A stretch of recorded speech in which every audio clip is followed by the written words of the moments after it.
Bon bah, merci à tous d'être là un dimanche soir.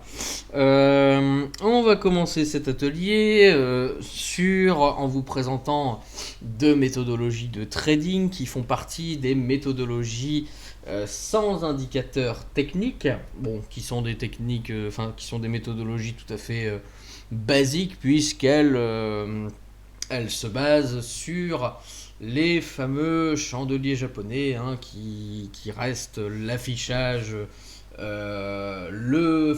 l'affichage de prix le plus répandu dans le trading, puisque bon, l'avantage des chandeliers japonais, c'est que contrairement à une courbe qui ne va donner que deux informations, c'est le cours d'ouverture et le cours de clôture, mais euh, une courbe en construction, ça pourra bouger, mais l'inside print qui sera figé dans le temps, ce sera uniquement l'ouverture et la clôture. Et après, boum, on ne verra pas les extrémités qui ont été frappées dans l'impression du prix sur une courbe.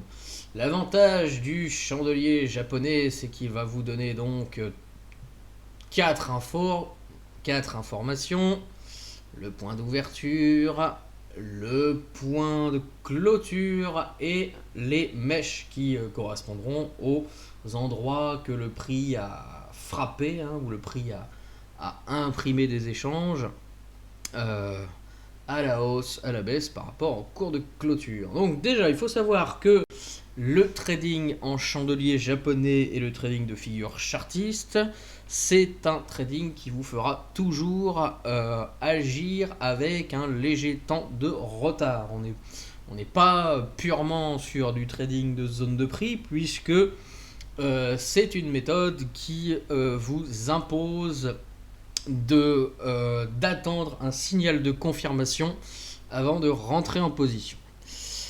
Donc voilà, gardez en tête qu'avec cette technique basique, vous cherchez à entrer dans une tendance qui s'est déjà confirmée. Donc contrairement à un trading de zone classique où vous avez identifié votre zone et si vous avez confiance, si vous êtes suffisamment certain de la solidité de votre zone, si vous voulez exploiter la proba de réaction, trading de zone, vous pouvez rentrer directement sur la zone. Le trading de figures chartistes et le trading de patterns de chandelier japonais, ça va rebondir, ça va vous envoyer une bougie d'une certaine forme. Par exemple, genre un double bottom. Avec un trading de figures chartistes, vous n'allez rentrer qu'ici par exemple. Donc ça veut dire qu'il faudra faire dans ces cas-là le deuil des points, le deuil du trajet qui sont entre votre signal et votre zone de prix. Voilà, ça déjà c'est compris pour tout le monde. Oui. Yes. Alors, bon, on va commencer par les figures les plus classiques. Nous allons commencer par le double bottom, le double top. Alors, donc, le double bottom. Vous avez identifié ceci comme étant une belle zone de prix. Vous avez le prix qui arrive comme ceci sur votre zone. Donc là, le double bottom ne s'est pas encore formé, bien sûr. Donc, ça remonte, ça rebaisse. Là, vous observez qu'il n'y a pas de cassure de plus bas, donc il n'y a pas de cassure de cette zone. Ça commence à remonter. Alors, en chartiste, en trading de figures chartistes, vous ne... C'est pas que vous n'avez pas le droit, mais dans la mesure où vous attendez une confirmation, avant de considérer ça comme un double bottom, il faut déjà attendre que nous ayons ce W qui soit apparu. Si vous êtes ici, ça n'est pas encore un double bottom. Là, si vous dites ah, il y a un double bottom parce qu'il y a un double arrêt, Là, vous êtes dans l'anticipation. Double bottom, il est construit que si nous arrivons ici. Et en fait, on remarque qu'il y a une deuxième zone de prix qui se dessine, qui forme ce que l'on appelle la ligne de coup. Alors, dans un double bottom, soit vous allez trader directement la cassure de manière agressive, hop, c'est-à-dire que vous allez rentrer par exemple par ordre stop acheteur, voilà, et dans un premier temps, vous allez soit donc trader la cassure, soit vous allez attendre un pullback, c'est-à-dire un rebond sur ce qui était précédemment la ligne de coup. Le fait d'avoir un pullback et plus de cassure de cette ligne de coup, enfin pas de nouvelle cassure de cette ligne de coup, vous confirme qu'il y a un changement de polarité, c'est-à-dire que l'ancienne zone qui a été transpercée et qui a servi de résistance est maintenant devenue un support. Donc soit vous allez pouvoir rentrer là par ordre stop en cassure agressive, soit vous êtes plus prudent et vous attendez un éventuel pullback qui peut ne pas se faire. Le TP du double bottom, eh ben, c'est tout simplement la hauteur, la distance entre la ligne de coup et le point bas. Ça va pour cette figure? Oui. Ouais. Donc ça, c'est une figure de retournement.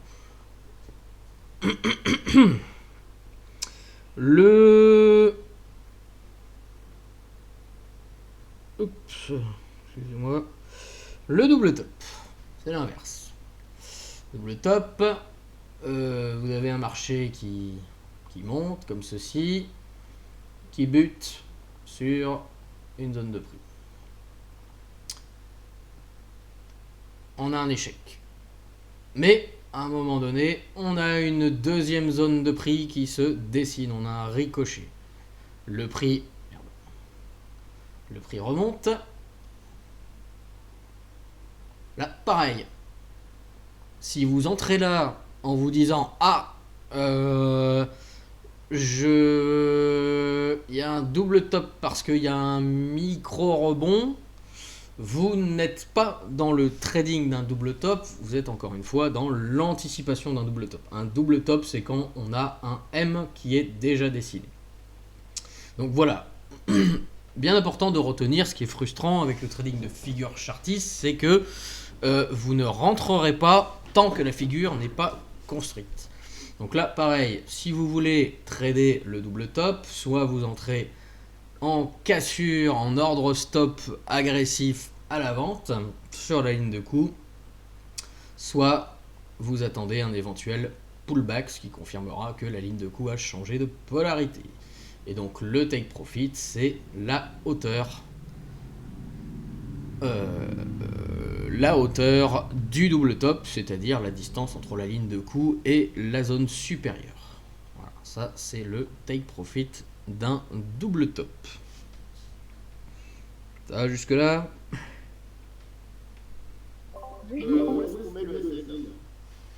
Bah alors, le stop loss, si tu veux un stop loss relativement agressif parce que tu vises un gros ratio, tu vas le mettre légèrement au-dessus de la moitié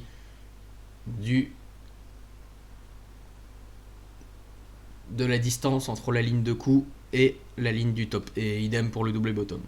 Légèrement au-dessus. Pourquoi? Parce que si ça remonte pile à la moitié, ce serait con de se prendre un stop loss et bim, ça repart en bas. Donc voilà, légèrement au-dessus pour éviter de se faire arnaquer. Il faut considérer que de toute manière, à partir du moment où la ligne de coup est recassée, la figure est déjà, on peut déjà considérer la figure comme invalidée. Mais bon, c'est vraiment histoire de mettre un stop loss. Si vous voulez un stop loss beaucoup plus prudent, parce que vous visez vous visez, vous êtes sur un ratio 1 pour 1, vous acceptez de perdre 1 pour gagner 1. Là, vous mettrez un stop loss légèrement au-dessus du premier, enfin au-dessus du double top. Là, vous serez dans un trade parfaitement ratio 1. Sachant bien sûr que, encore une fois, dès que la ligne de coup est recassée, la figure de départ est morte. Ok. Voilà. Dès que vous avez dépassé ce point-là, considérez que de toute manière, votre trade a toujours une petite espérance de gain, mais que la figure de départ est morte. Et puis si vous voulez un stop loss encore plus agressif pour vous protéger d'une réintégration, limitez-vous au tiers, hein, c'est-à-dire que vous mesurez la hauteur de votre double top avec une règle, et puis vous prenez à peine le tiers de cette distance entre la ligne de coup et les deux tops, et vous mettrez alors votre stop loss légèrement au-dessus du premier tiers. Voilà, ça c'est pour viser un trade à gros ratio, mais une petite perte au cas où le trade échoue, parce que dans la mesure où si on recasse la ligne de coup, la figure est morte. Voilà, des fois, vaut mieux pas. Enfin, ça sert. Faut considérer aussi que ça sert pas à grand chose de s'engendrer un drawdown jusque là. Alors que vaut mieux assumer une petite perte ici, quitte à se replacer là-haut pour tenter un truc qui se sera transformé peut-être en range ou en triple top. Ça va avec le stop loss? Yes. Ok, parfait. Oui. Ouais. Alors, maintenant, le V-bottom ou le V-top. Alors, attention, ça c'est une figure très très agressive. Vous avez le marché qui est comme ça, qui descend à fond la caisse. Et là, vous n'avez qu'un seul rebond. Il n'y a pas de deuxième tentative. Alors, un bottom, ça implique de rentrer une fois que la ligne de coup est atteinte. Donc grosso modo, ça va être la cassure du précédent plus haut. Donc voilà, important, il faudra aussi considérer que tout ça, c'est perdu. Ça n'est pas... tout ça, la distance, vous n'aurez pas... Enfin voilà, si vous avez loupé le bottom, voilà, faut vous sortir de la frustration de se dire merde, j'ai loupé le point bas, je peux pas rentrer maintenant. Alors, vous pouvez toujours rentrer sur indicateur, hein, sur pattern de chandelier japonais, hein, pour essayer de choper le bottom dans son trajet. Mais sinon, trader un bottom, ça implique de ne rentrer qu'à partir de là. Donc là, vous avez une confirmation que non seulement on s'est retourné, mais qu'on inverse complètement la tendance. Vous rentrez là, à la cassure, ou vous rentrez après un pullback. Et le TP d'un V-bottom, c'est la hauteur entre sa ligne de coup et le bottom, justement. Donc ça peut vous donner des trades selon la hauteur. Voilà, ça va plutôt être, à moins que ce soit un V-bottom sur du très court terme, ça va plutôt être une figure propice au swing, quoi. Idem pour le V-top. V-top, vous avez le marché qui est comme ça. Bing, ça fait un top et ça redescend à fond la caisse. Là, idem. Ça va plutôt être un truc comme ça. Ça va être une cassure de précédent point bas. Soit vous rentrez directement en ordre stop à la cassure, soit vous rentrez après un pullback. Et le TP d'un V-top, c'est hop, la hauteur du top. Donc là, pareil, stop loss, voilà, comme c'est plus proportionnel au swing, soit stop loss large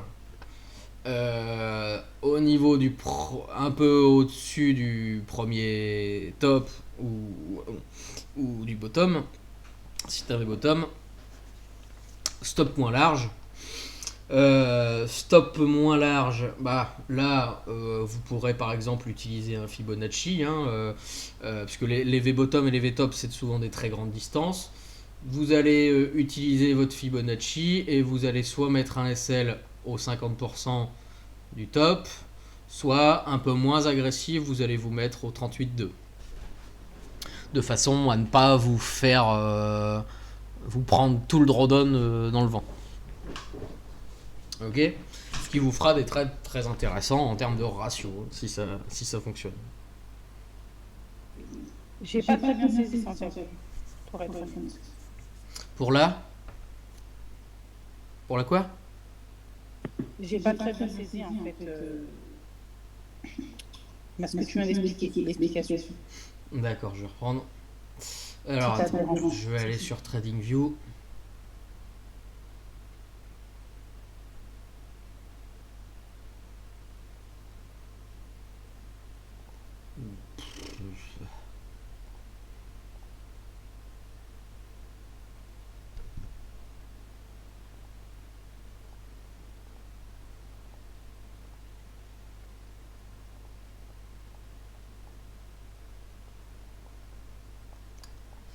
Alors, tu as déjà vu l'outil de Fibonacci? Oui. Ouais. Ok. Donc, bon, tu as le retracement. Dans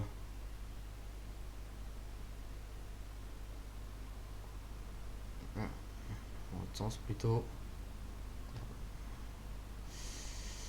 Hop. Bon. Alors, on a dit, par exemple. Voilà, ça c'est ton V-top. Ok. T'arrives au niveau de ta ligne de coup. Donc le 0. T'arrives au niveau de ta ligne de coup. Tu veux placer un SL. Soit tu places un SL très large, vu que le TP d'un V-bottom, c'est la totalité de la hauteur du V-bottom, enfin, ou du V-top, en l'occasion. Donc tu vises un truc 1 pour 1 en swing.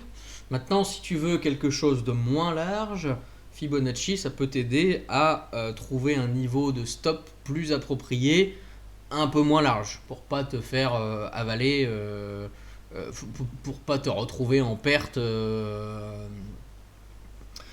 pour pas te retrouver avec une large perte. Donc, si tu veux un stop loss un peu, toujours sécure mais un peu moins large, tu vas te mettre légèrement au-dessus d'un 50% de Fibonacci. Tu vas te protéger au-dessus de la moitié de la hauteur de ton top. Si tu veux un truc un petit peu moins large, mais toujours relativement sécure, tu vas te mettre légèrement au-dessus d'un 38,2. Ok, d'accord. Tu sais déjà que si ta ligne de coup elle recasse déjà ton V-top est compromis. Donc ensuite, du point de vue du Fibonacci, tu sais que si on commence à allumer les 38,2, il y a de fortes chances qu'on aille au 50 puis au 61,8. Donc pour éviter de te prendre trop de drawdown, parce que bon, mettons, tu te bouffes une perte, mais tu crois toujours que la tendance va potentiellement se réinverser. Autant prendre une perte ici, ici, et pourquoi pas reprendre une position ici ou ici. Voilà. Ok, d'accord. T'auras largement de quoi potentiellement récupérer ta perte. D'accord? Tu comprends le principe? Ouais, c'est clair, là, merci beaucoup. Ok. Bon, puis après, nous avons donc les variantes, le triple top ou le triple bottom. Toujours sur le même principe. Ok? Ouais. Nickel. Alors, maintenant, les triangles.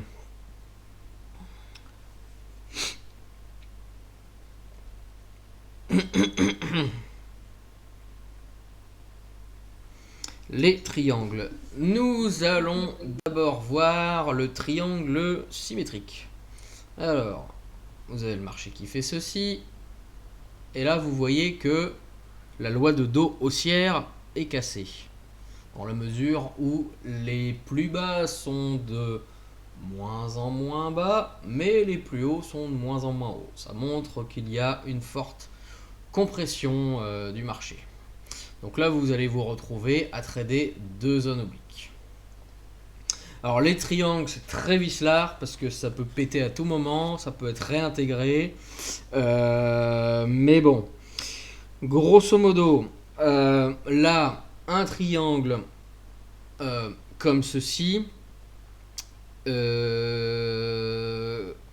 avez la médiane du triangle qui va se comporter un petit peu comme une bisectrice et un mid-range, un pivot en fait, on va passer au-dessus, en dessous, au-dessus, en dessous. Si le marché provient du bas, il y a quand même plus de chances que ça sorte par la hausse. Donc dans ces cas-là, soit vous tradez de manière agressive les bornes du triangle, mais dans ces cas-là, vous n'êtes plus forcément dans le trading de la figure à proprement parler. En figure chartiste, là, vous allez plutôt chercher à mettre les probas de votre côté et trader la cassure. Donc, vous n'allez rentrer qu'en mode agressif à la cassure, ou alors vous rentrez après un pullback. Ok. Et dans ces cas-là, la distance que vous irez chercher comme take profit, ce sera la distance entre la hauteur maximum entre les deux obliques du triangle. Grosso modo, ça va être cette distance-là que vous allez aller chercher. Ok ? Donc il faudra mesurer combien cette distance fait. Vous allez aller chercher la distance maximum entre les deux obliques en guise de take profit. Alors pour ce qui va être du stop loss, là c'est là que c'est un petit peu plus difficile parce que là vous n'avez plus forcément une notion horizontale, mais vous avez une notion oblique. C'est-à-dire que votre TP et votre stop loss seront obliques. Au plus le triangle va se comprimer, au plus la zone du stop loss va se réduire. Voilà. Au plus la zone du stop loss va se réduire. Et au plus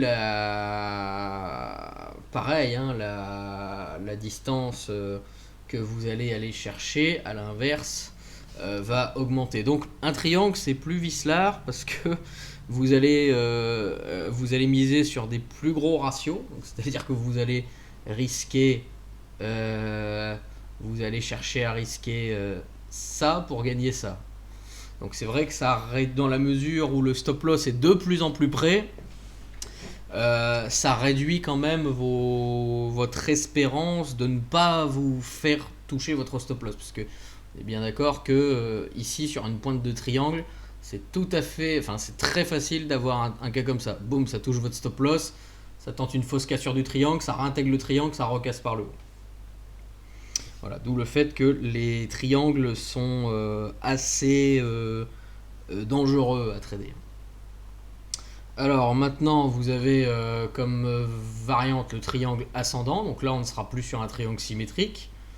On sera sur un triangle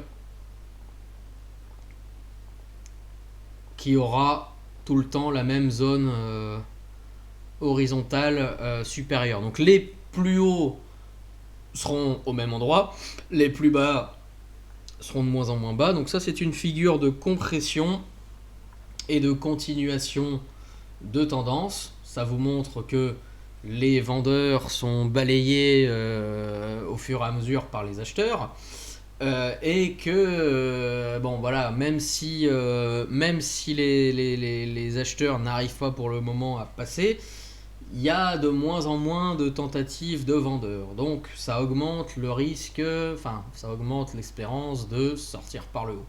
Donc idem, vous sortez à la cassure, vous tradez à la cassure ou vous tradez au pullback après cassure. Et là le take profit ce sera la distance entre la distance la plus grande entre la zone horizontale et la zone oblique. D'accord? Et là pareil, vous avez une notion de stop loss oblique. Donc au fur et à mesure, votre stop loss sera de plus en plus près de votre prix. Et bien sûr, il faut faire attention parce que ce genre de truc, c'est également une structure divergente, donc il y a quand même de fortes chances que ça échoue une énième fois et que votre triangle s'invalide et que ça reparte. C'est aussi pour ça qu'on va se protéger relativement proche avec un stop loss agressif de façon à ne pas se prendre une éventuelle inversion de figure, quoi. C'est compris pour c'est compris pour ça? Ouais. Le triangle descendant maintenant. Bon bah, hein, vous aurez compris le principe, je pense. Hein. Hop, ça baisse. On a un point bas qui se matérialise par une zone horizontale qui ne veut pas casser, mais on voit que petit à petit la défense, les attaques des acheteurs faiblit. Donc là, vous allez trader la cassure, parce que ça c'est une figure de continuation de la vente. La distance, le take profit que vous allez aller chercher, c'est la distance la plus grande entre la zone oblique et la zone horizontale, après cassure. Et pareil pour le stop loss, eh ben, vous allez avoir une... au plus vous traderez vers la fin de la compression du triangle, au plus ça vous obligera à mettre un stop loss relativement près de votre point d'entrée, pour ne pas vous manger une invalidation et une inversion dans la tête.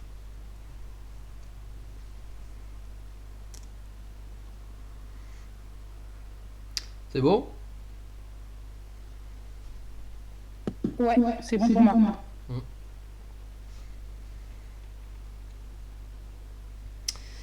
Alors, voilà pour les triangles. Maintenant, maintenant nous allons avoir les biseaux, qui sont toujours une forme de triangle, mais nous allons cette fois trader le retournement. Donc vous avez votre marché qui va être comme ceci.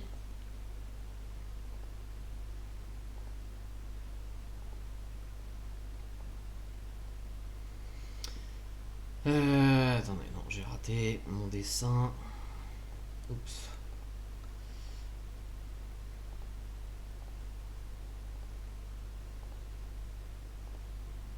Bon, alors là, ça va être grosso modo les figures divergentes. Vous avez des points hauts de plus en plus hauts, des points bas de moins en moins de bas. Donc bon, il y a toujours l'idée d'une loi de dos, mais vous remarquez que les points hauts se font avec de moins en moins de patates. Signe que les acheteurs faiblissent de plus en plus. Il n'y a toujours pas suffisamment de vendeurs pour prendre le dessus, mais on voit qu'il se dessine toujours deux zones obliques. Là, alors, le biseau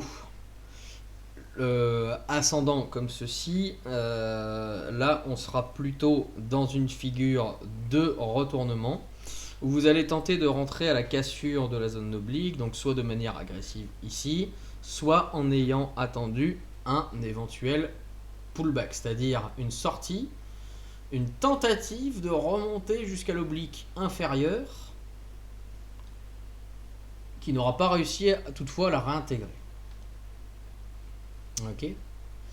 Et là, vous allez aller trader, vous allez aller chercher. Ah, mince, bugué. Vous allez aller chercher comme take profit la distance qu'il y a entre les deux obliques supérieurs et inférieurs. Voilà. Ça vous fait tomber à peu près par ici. Ok. Donc toi, là, selon le dessin que tu as fait, Santiago, tu estimes que là, ça sera plus une cassure à la vente qu'à la hausse. Ouais. Par rapport au fait que là, les investisseurs, si je comprends bien, il y a moins d'acheteurs que de vendeurs. Voilà, ça c'est une structure divergente en fait. C'est sur un, si vous tradez avec un indicateur RSI de type RSI, votre RSI affichera ça. Le RSI étant un indicateur de force relative, la divergence c'est ni plus ni moins que ça diverge du point de vue des points hauts qui seront de plus en plus hauts sur votre graphique et de moins en moins hauts sur votre indicateur de force relative. Donc ça confirme que ça monte mais avec de moins en moins de patates. Donc vous, ce que vous allez exploiter, c'est le retournement potentiel. D'accord ? Ok, d'accord. Alors, maintenant, hop, le biseau descendant.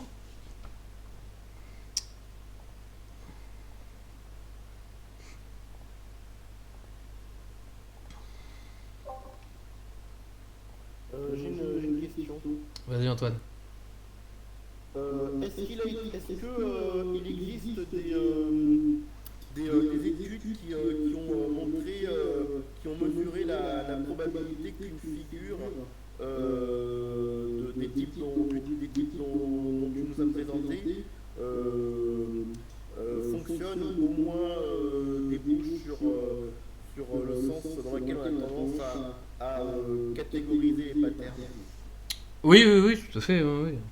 Moi, j'ai pas de statistiques, hein, mais bon, ces figures ont été définies parce que il y avait un phénomène répétitif. Hein, mais maintenant, en termes de statistiques précises, j'ai pas de pourcentage précis à te donner. Ça reste des figures théoriques.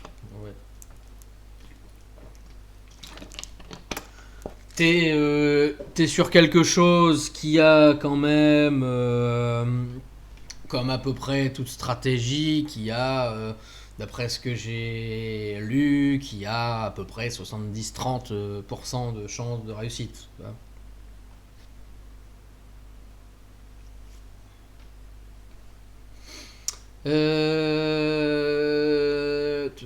Donc le biseau ascendant, donc ça va être une figure où vous allez tenter d'exploiter une divergence haussière. On voit que les vendeurs attaquent de plus en plus bas, mais avec de moins en moins de patates. On a toujours l'idée d'un triangle. Et donc là, ce que vous allez tenter de faire, c'est d'acheter à la cassure ou au pullback, c'est-à-dire à la tentative de retourner à la zone oblique, cette fois supérieure. On échoue, on n'arrive pas à dépasser, à réintégrer cette zone oblique. Donc ça montre qu'il y a un refus des acheteurs de retourner en bas. La distance que vous allez aller chercher comme take profit, c'est la hauteur entre les deux zones obliques. Et donc, pour confirmer encore plus, mais là on n'est plus sur du chartisme pur, on va chercher, là c'est si vous cherchez à valider votre figure avec un indicateur, là au niveau d'un RSI, on aura un signal de confirmation de divergence.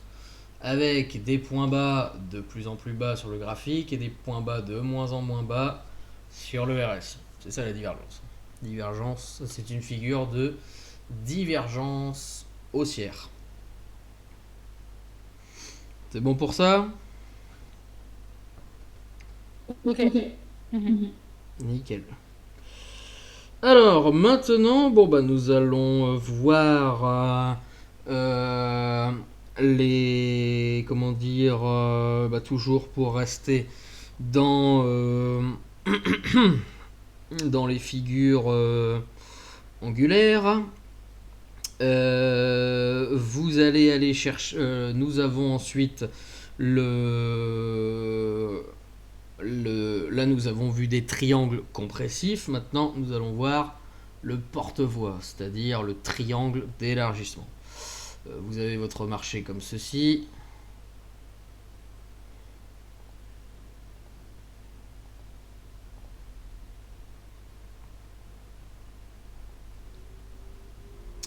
Alors, on retrouve toujours une zone, enfin des bornes triangulaires. Par exemple, là, nous avons un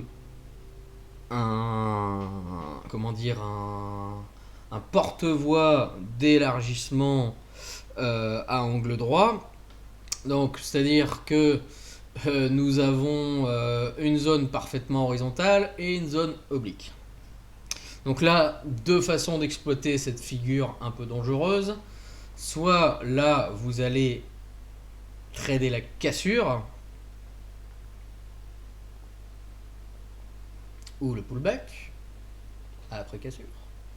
Si ça change de polarité, il y a de fortes chances d'aller chercher la distance la plus grande entre la zone horizontale et la zone oblique en guise de take profit.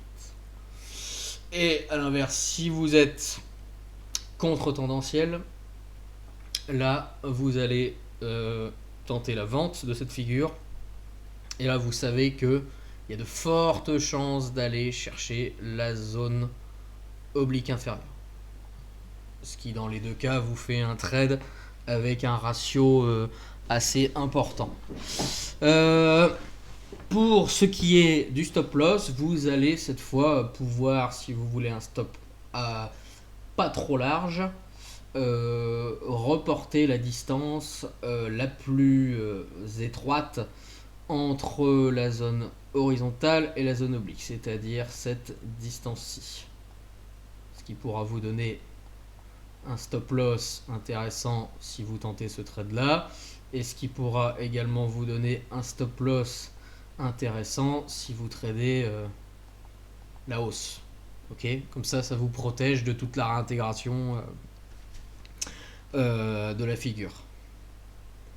Ça va pour le porte-voix ou le triangle Oui. d'élargissement. Parfait. Alors, nous allons maintenant voir les drapeaux ou les canaux obliques. Donc, tout d'abord, le drapeau descendant. Ça monte, ça commence à baisser, ça tente de remonter, ça veut pas retourner à l'ancien plus haut, ça baisse, ça baisse, ça baisse. Donc là, on a non plus on n'a pas une zone triangulaire, mais on a vraiment deux belles zones obliques parallèles. Ok. Donc ça se trade comme un range, c'est juste que on n'est pas sur un range horizontal, on est sur un range oblique. Là, soit trading de contre-tendance agressive, vous allez trader les bornes supérieures, inférieures, en visant dans un premier temps la moitié. C'est là aussi que le canal de Fibonacci pourrait être intéressant, puisque en plus de la moitié, vous aurez le 38,2 et le 61,8 comme obstacle intermédiaire. Donc soit vous achetez le bas, vous vendez le haut en visant dans un premier temps 38,2, 50, 61,8, 100%. Inversement, si ça baisse, vous avez la borne haute, vous visez 38,2, 50, 61,8, hop, 100%, tout en vous protégeant avec un stop oblique équivalent aux distances entre votre niveau de Fibonacci, si c'est un 38,2 si c'est un 38,2 ou à la moitié de la hauteur de votre canal. Donc attention, on est sur un trading oblique, ça veut dire que par exemple si vous entrez ici pour viser ça, plus la figure tarde, plus votre espérance de gain diminue. Parce que si au départ vous visiez cette distance-là, si ça se prolonge dans le temps, votre TP sera touché. Et là, on est d'accord que la distance entre là et là est beaucoup plus faible que si on était entre là et là. Donc là, on est sur du trading oblique où plus ça va dans le temps, plus votre espérance votre quantité de gain diminue. Et aussi, c'est là aussi qu'il faudra bien ajuster votre stop loss parce que plus ça prend de temps à se réaliser, plus votre stop loss plus vous tomberez dans le ratio qui sera négatif. Ensuite, donc, pour le trading des extrémités, voilà. Sinon, vous allez trader la sortie. Alors, soit la cassure directe, soit le pullback. Le pullback, pareil, vous allez attendre de voir si ça réintègre l'oblique supérieur. Si ça réintègre, c'est foutu, hein, on n'est plus sur un pullback. Si ça ne réintègre pas, là, vous allez aller chercher à partir d'ici la hauteur de votre drapeau, donc la hauteur de votre range oblique, celle-ci. Donc la cassure est plus intéressante, et moins risquée parce que elle va vous donner un trade à potentiellement gros ratio. Et si vous avez un pullback, ça vous fait potentiellement rentrer plus bas que si vous étiez rentré à la cassure. D'accord ?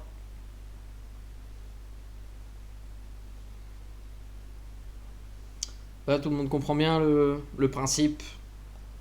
Ouais. C'est la stratégie de range ou la stratégie de sortie, mais avec une dimension oblique. Donc ça, retenez bien.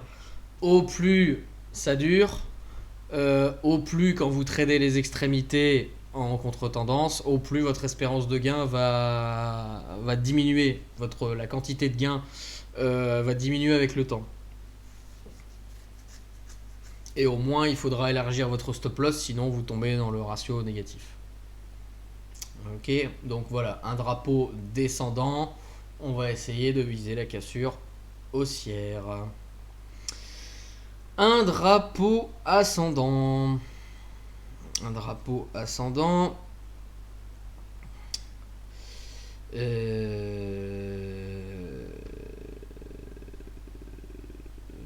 drapeau ascendant. Oui, je perds mes mots. Un drapeau ascendant, ça va être. Ça va être ceci. Non.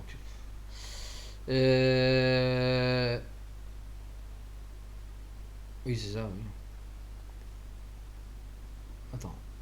Descendant. Ascendant. Hop.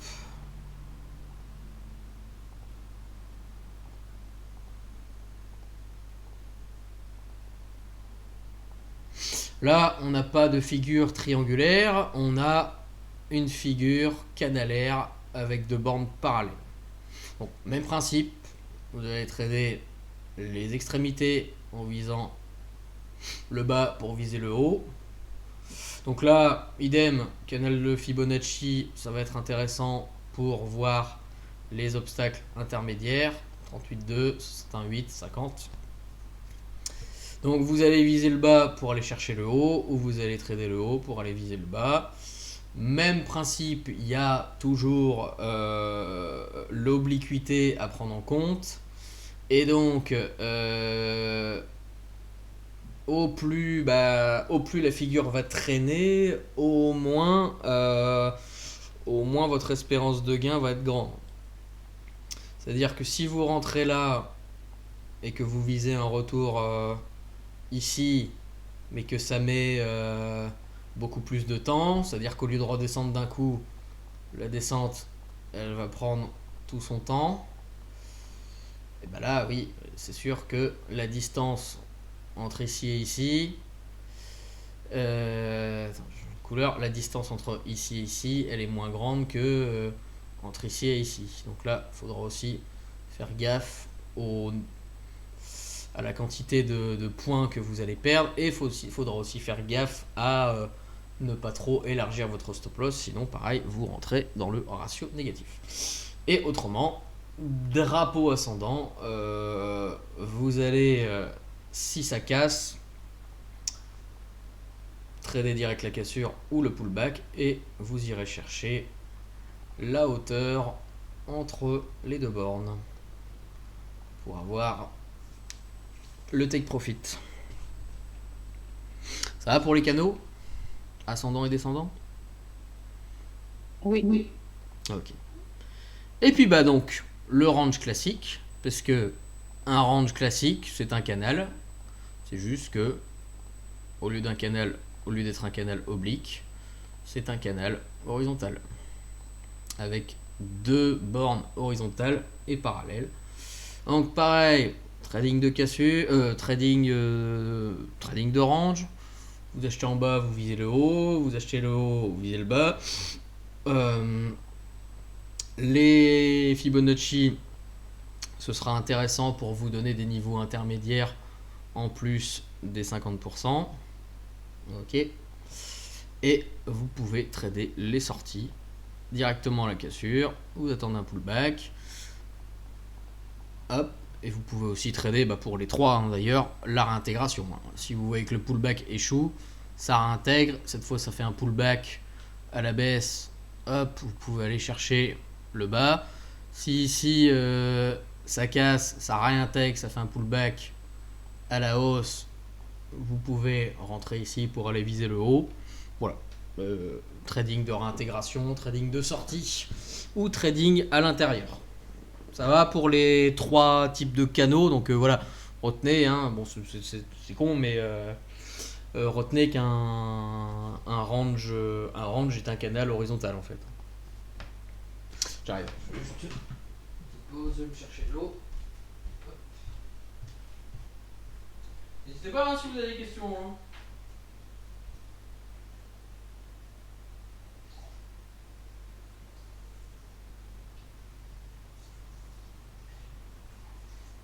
Pour le moment, ça va, c'est clair.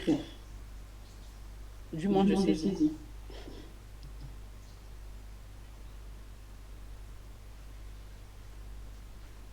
Bon, parfait, si tout est clair. Parfait, si tout est clair. Hop là.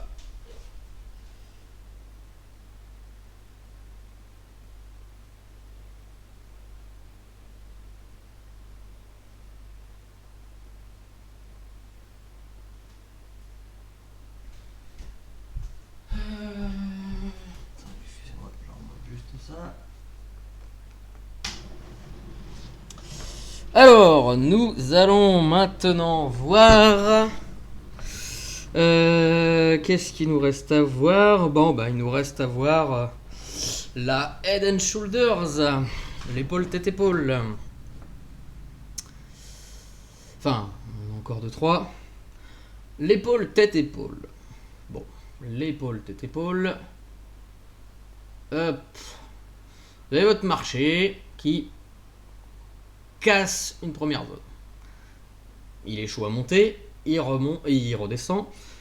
Et là, ça va marquer un arrêt sur une première zone une première zone horizontale. Ça marque un top plus haut que le précédent. Ok. Mais là, il y a une deuxième zone qui bloque. Ça redescend. Et là, ça ne s'arrête pas ici. Ça transperce directement la zone qui marquait le premier point haut. Ça tombe ici. Ok. Alors ça, c'est une figure qu'on verra juste après qui est la tasse avec anse inversée. Mais là, ça ne casse pas directement. Ça remonte une troisième fois. Sauf que là, ça ne parvient pas à aller jusque là-haut. C'est bloqué par la zone intermédiaire. Et ça redescend. Hop, donc voilà. Une épaule, tête-épaule ou head and shoulders. C'est ça. Hein. C'est vraiment un... Voilà. C'est un premier top. Un deuxième beaucoup plus haut. Un troisième aussi haut que le premier. D'accord ? L'épaule, tête-épaule, vous allez soit la trader en cassure directe ou en pullback après cassure. Et vous allez aller chercher dans un premier temps la hauteur des épaules. Et en guise de TP2, vous allez chercher la hauteur de la tête. Ça va avec ça. Stop loss. Soit, le stop loss, comment j'allais dire, soit très agressif, vous vous mettez légèrement à la moitié, enfin légèrement au-dessus de la moitié de la hauteur de l'épaule. Parce que de toute manière, si ça recasse ça, c'est mort, votre épaule tête épaule est invalidée.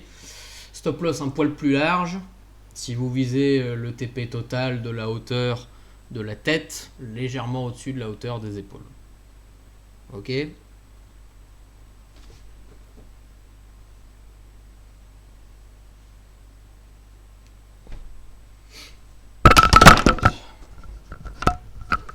Ça va pour l'épaule, tête-épaule ? Yes. Ouais. Okay. L'épaule. Pour qu'elle puisse être validée, en fait, cette figure, il faut absolument que ça casse au troisième. Ok. Ouais, voilà.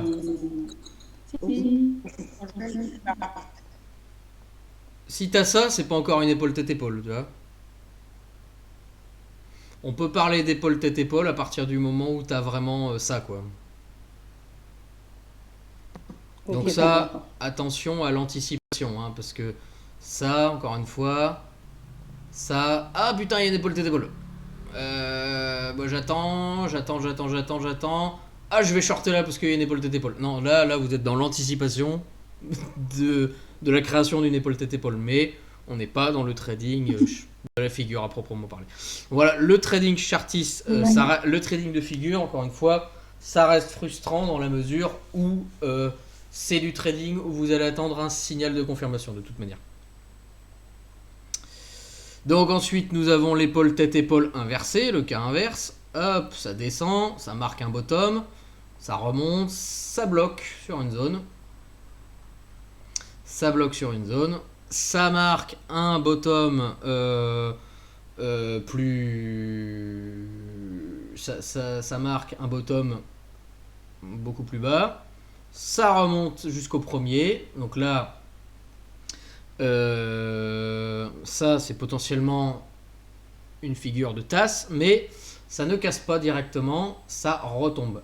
Sauf que là, ça bloque sur une zone intermédiaire. Oups. Ça bloque sur la zone intermédiaire. Ici, là, vous avez donc une head and shoulder, épaule, tête, épaule, inversée. On rentre soit à la cassure, soit au pullback après la cassure. TP, on vise dans un premier temps la hauteur, la hauteur de l'épaule.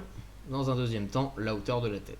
Stop loss agressif à un peu plus de la moitié de la hauteur de l'épaule. Stop loss un poil plus large. légèrement au-dessus de la hauteur de l'épaule si de toute manière ce qu'on vise c'est la hauteur de la tête. D'accord? Alors après vous avez les head and shoulder mais obliques des fois. C'est-à-dire que au lieu d'avoir un truc parfaitement horizontal, vous allez avoir ça. Donc ça pour moi, pour moi c'est toujours une épaule tête épaule, c'est juste que là, au lieu d'avoir une dimension horizontale, on a une dimension oblique. Et donc là, comme les figures obliques de canaux qu'on a vues, faut faire attention parce que plus ça traîne, moins l'espérance de gain est grande et plus le stop loss, il faut penser à le diminuer parce que plus le stop loss il faut penser à le rapetisser, sinon on rentre dans le ratio négatif. Et là toujours pareil. Mettre en place le break-even. Oui. Et puis même, oui voilà, break-even, voilà, parce que si tu rentres là, donc tu vas chercher ça comme premier TP et ça comme TP potentiel. Donc en gros, tu vas chercher, ton TP va se trouver sur une ligne oblique, une projection d'oblique mais parallèle, tu vois. Le problème c'est que si tu rentres ici et que ça met 10 ans... Merde, ah putain. Hop, ça met 10 ans à descendre. Bah là, ton épaule, tête épaule n'est toujours pas invalidée puisque la ligne de coup n'a pas été recassée à la hausse.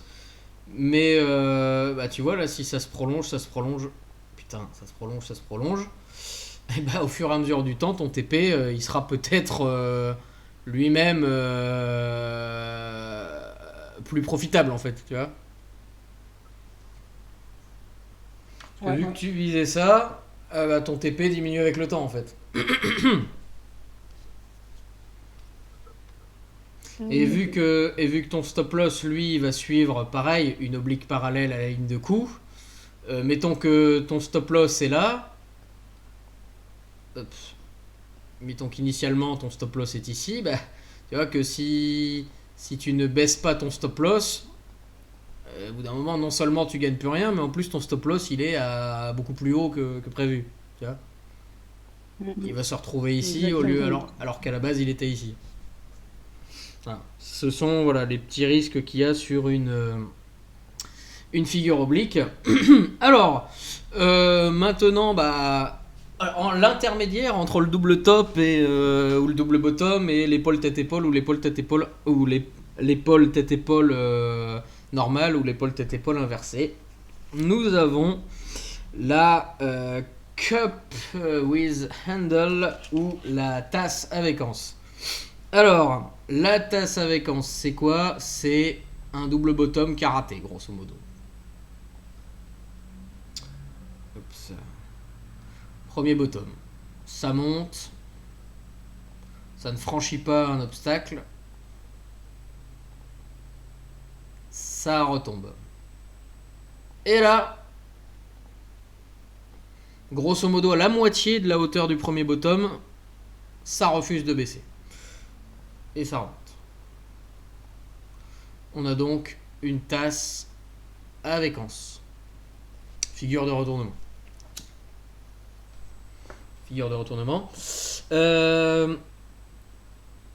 Grosso modo, c'est un double bottom qui a foiré en fait. Le deuxième bottom a échoué à aller jusqu'au niveau du premier. Il s'est arrêté à la moitié. Donc pareil, on a une ligne de coup. Cassure direct ou pullback après cassure. On va aller chercher dans un premier temps la hauteur de la anse. Et dans un deuxième temps, la hauteur de la tasse. Stop loss.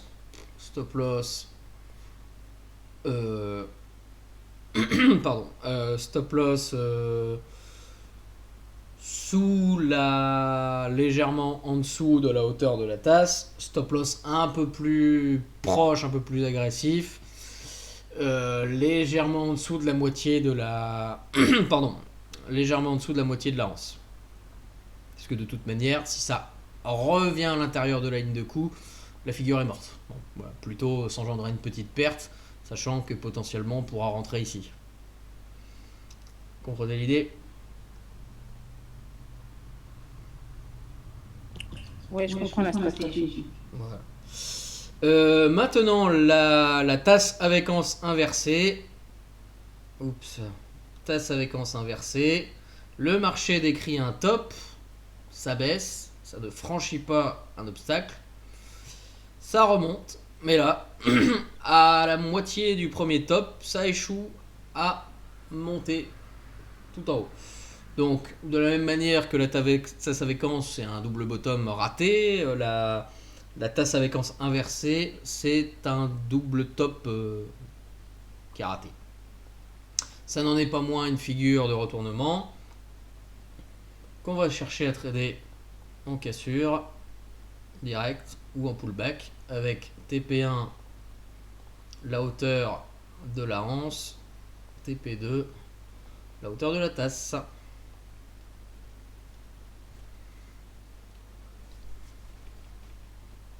D'accord.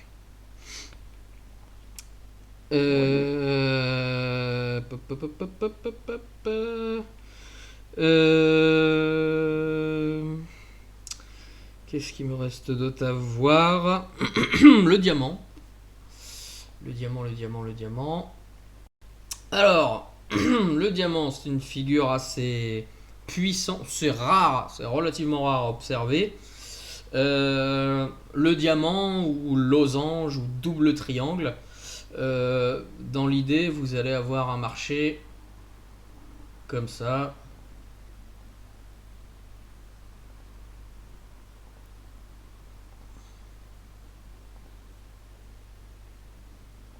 Donc là, on a l'idée d'une figure qu'on a vue tout à l'heure. C'est... Pour voir si vous suivez encore. Hein? Le triangle? Voilà, un triangle, mais un triangle d'élargissement, un porte-voix. Ok? Sauf que on échoue, on casse pas le porte-voix à la hausse, on redescend.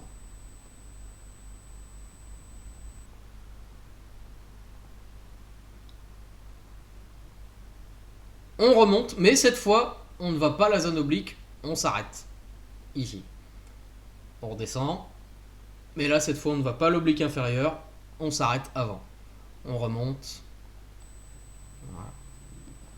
Un diamant, c'est ça. C'est un porte-voix qui s'ensuit d'un triangle compressif.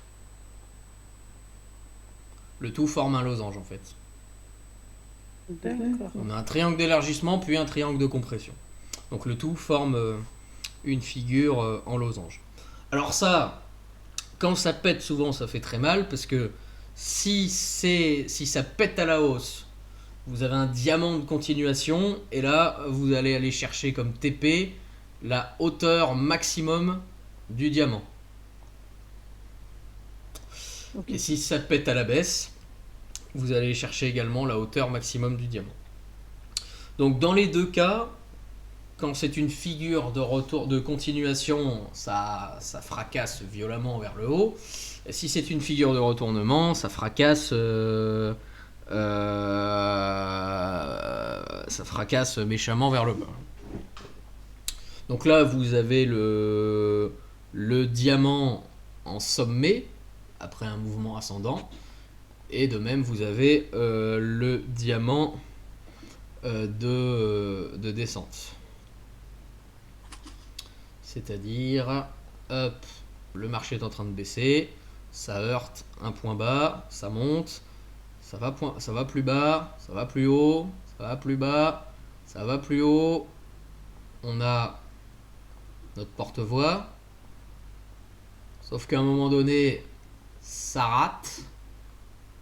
Ça descend, mais ça descend moins bas que précédent. Ça remonte moins bas, moins haut que précédemment. Ça baisse, ça monte, ça baisse, ça monte. On a hop, notre deuxième phase de diamant, donc notre triangle compressif. Le tout forme un losange composé par un porte-voie et un triangle compressif. Donc idem, ça pète à la hausse, violente figure de retournement. Ça pète à la baisse, violente figure de continuation où on va aller chercher comme take profit la hauteur maximum du diamant.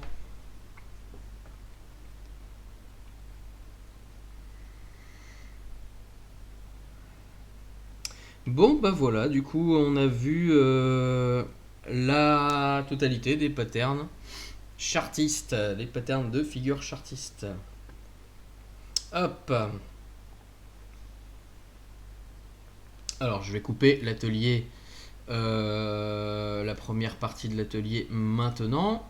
Hop, ça fait déjà une bonne heure.